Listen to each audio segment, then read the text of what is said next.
අර තියෙන්නේ ස්වර්ණමාලී මහසෑයයි කියලා ඈතින් දැකලා හිත පහදවාගෙන ශ්‍රද්ධාව උපදවාගෙන දෙව්ලොව ඉපදිච්ච අය ගැන නෙමෙයි සදහටම සංසාර සාගරයෙන්ම සමු අරගෙනම ගියපු පිරිසේ සීමාවක් නැහැ කියලායි සඳහන් කරන්නේ.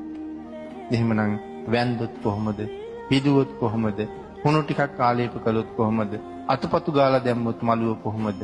ඒ තරම් ආනිසංසයක් තව කොහෙන් ලබන්නද කියන කාරණාව අපිට හිතන්න මෙතන ඉතුරු කරලා තියෙනවා අපේ ප්‍රඥාව මෙහෙවල.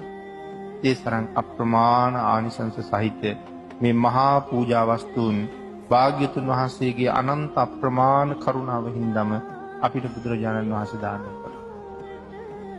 ඒ නිසාම සඳහන් කළා බුදුරජාණන් වහන්සේ කෙරෙහි යම් කෙනෙකුට ඇහි පිල්ලම් ගහන මාත්‍රයක් ප්‍රීතියක් ඇති වුණොත් ඒ ප්‍රීතියෙන් ලැබෙන ඵලය කෙනෙක්